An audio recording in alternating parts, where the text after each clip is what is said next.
Uncensored, the truth about money. Good day, everyone. How y'all doing? I hope everyone is great. Thank you so much for joining us. Welcome to the show, Uncensored, the truth about money. So our last episode, which was episode number 4, we were talking about home loans, right? But unfortunately, we could not finish because of time, right? So this is part 2. We're just continuing where we left off because it's quite a lengthy one, and every information that we give is very, very much important. So we cannot ignore certain information. We need to cover everything. So let's get right into it without any further waste of time.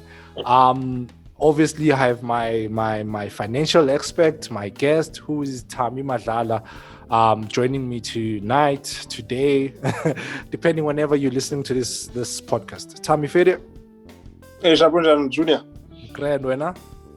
No, all good, my brother. Can't complain, eh? So let's get right into it because of time. So the last question that we covered was bond installment versus bond term, right? Yeah. So my question today for you is, what are the different costs at the beginning of a home loan? All right. So we touched upon a couple of questions last time, and nice topic actually. So because the nice thing about this is that, a lot of us, we go into, let's say, Property 24, we see the house and we look at how much, one needs to pay on a monthly basis. Yet we don't calculate, or don't preempt what the bond registration costs, or let me say the upfront costs will be, besides the deposit that you've saved up for. So the two most biggest costs, besides your deposit, right, that you might need, is your bond registration costs and your transfer duties. Okay. Yeah. So with regards to your bond registration costs, so in order to get the bond registered over the property's title deeds, you will need to pay the bond registration costs to the registering attorney. So obviously these costs vary according to how much, a house might be. So that's obviously the first cost that comes into play. So once that is done, then you get the transfer duty. So the transfer costs, which encompasses the transfer duties. So the transfer cost is, like, as the name explains for itself, as they're literally transferring the property from the seller's name to your name. So essentially, that's what a transfer duty is. Okay, so now my follow-up question from that is that approximately how much are they? Now, so besides your deposit, right? So these are the two most biggest upfront costs that you will incur. So doing a study, so I did a case study on one of the websites. So as we said that, the listeners can actually go onto the websites and get into, the various platforms where they can calculate what these costs are. So I did a case study on a 2 million rand house, and we are actually borrowing 2 million rand from the bank as well. Okay. So you've got, like we spoke about, the bond registration fees, right? Yeah. So that obviously encompasses the bond registration costs, the bank initiation fee, the deeds office levy, the postage, or the petties and other application fees, right? So on a 2 million rand house, right, you're looking at spending just under 40,000 rand. So to be approximate, you're looking at around 38,000 rand just for your bond registration fees. And going over to your transfer cost, so if you thought that was, a lot of money. Yeah. So for 2 million rand house, just for the transfer costs, right, you're looking at around 85,000 rand. Yeah. So that's your property transfer costs, that's your deeds levies, that's your transfer duties, postage, petties, and other application fees as well. So in total, so if you're looking at buying a 2 million rand house, just make sure that without the deposit, you've got at least 125,000 rand that you have saved up. Yeah. Yeah, and so they are quite costly. But the nice thing about that is that if you're purchasing, so obviously this is a study for a 2 million rand house. Yes. But what the government has done is that if you are now purchasing a house that's less than 1 million rand, so you don't have to pay any transfer duties. So you could actually save up a lot, in terms of upfront costs if you're purchasing a house below 1 million rand. So you could be essentially just paying for your bond registration fees. Okay. So, for example, We'll get to that. That's interesting. We'll get to that just in a moment, né? So, but what I yeah, want to know is, because this is a lot of money, you spoke about you need to have like 120,000 rands. That's including the yeah, bond, right? So I want to 100%. know which of these can be included in a bond and which can be paid upfront, or which ones must be paid upfront. All right. So both of these, so the bond registration costs and the transfer costs, so these have to be paid upfront, right? So, but Okay. within the bond registration costs, there is a component called the bank initiation fee. Okay. So that amount there, so that can be incorporated into your home loan, and that you can pay, throughout the duration of your bond term. Okay. Oh, but this is a lot of money. Yeah, no, it is a lot of money, my friend. So I mean, that's why, and the interesting part about it is that a lot of people, they actually apply and they get approved for a house. And when the offer goes through, then the attorneys come and say, listen, Junior, please can you pay your bond registration costs? Because in their head, Junior had already calculated and saved up for these upfront costs. And a lot of people actually don't go through with the deal because they don't have this money available up front. Yeah.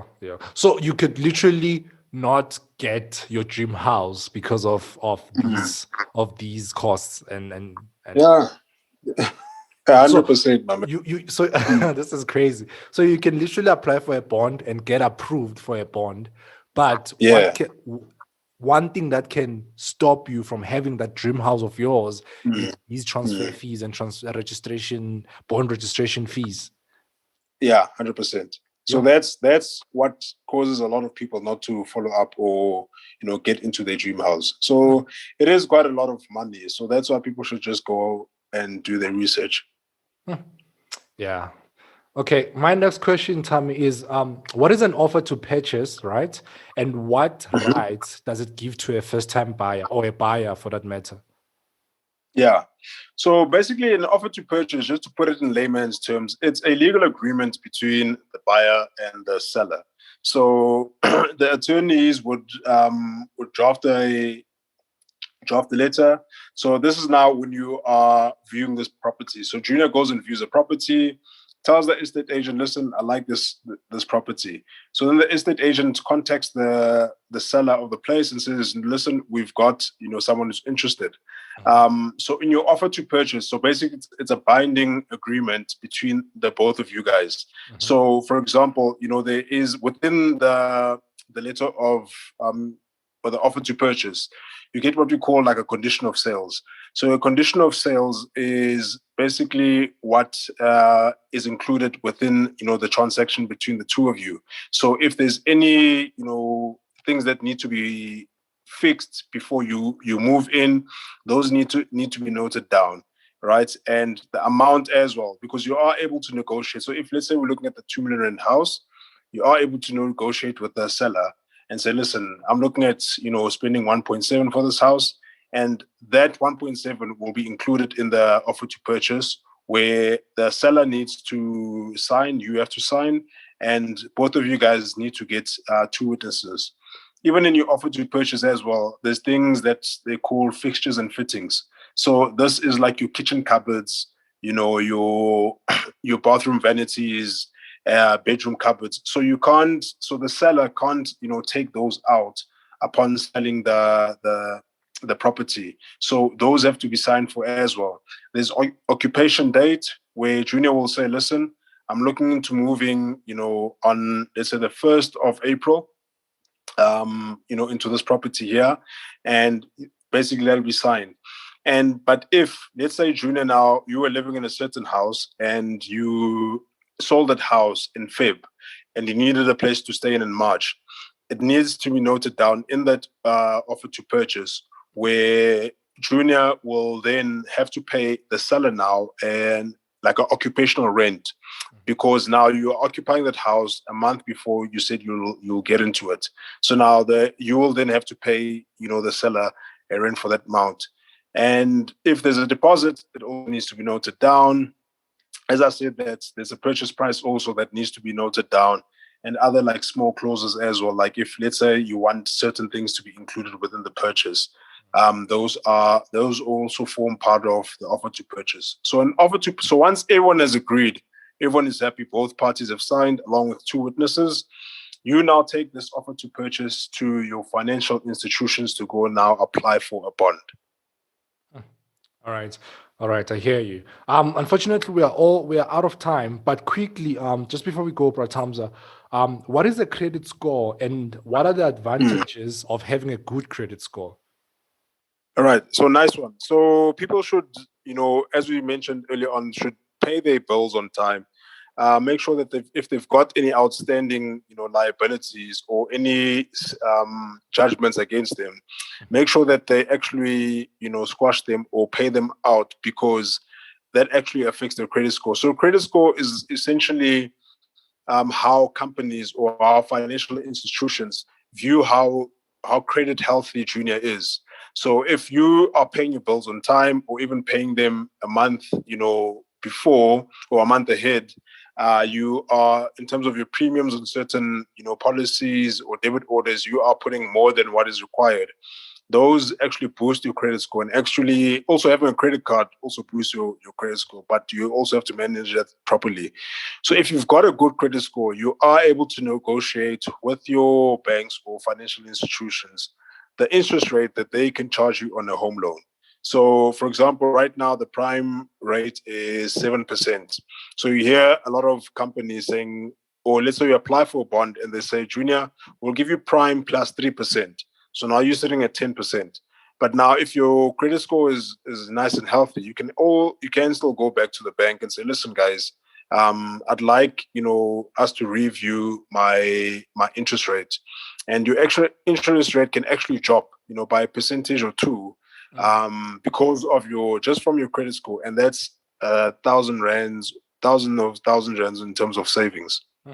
I feel like that's a whole different topic altogether. Like, we've just opened a can of worms with the prime rate situation. Unfortunately, we're out of time. So thank you so much, guys, for listening to Uncensored, the Truth About Money. Obviously, we're talking about home loans, and this was episode number 5. So please, guys, please do follow us on Instagram, uncensored_, the truth about money. Right? On Instagram, we are uncensored _ the truth about money. Feel free to ask any questions. Feel free to speak to us. Whatever that you need, please feel free to ask. We thank you so much, and we really appreciate you. Pratamza, is there anything you'd like to say before we go? No. So what I'd like to say is, people, go view your houses, but make sure that you do your research in terms of applying for, before applying for that house. Now is the best time to purchase a property. So people should go out there and get that house, man. All right. Thank you so much. Please note that this is part 2 of home loans. We're coming in next week with part 3, because we are not done. As I said earlier on when we started, there's a whole lot that we need to look into and get into. So look forward to part 3 as we finish off this beautiful episode about home loans. Thank you. We love you.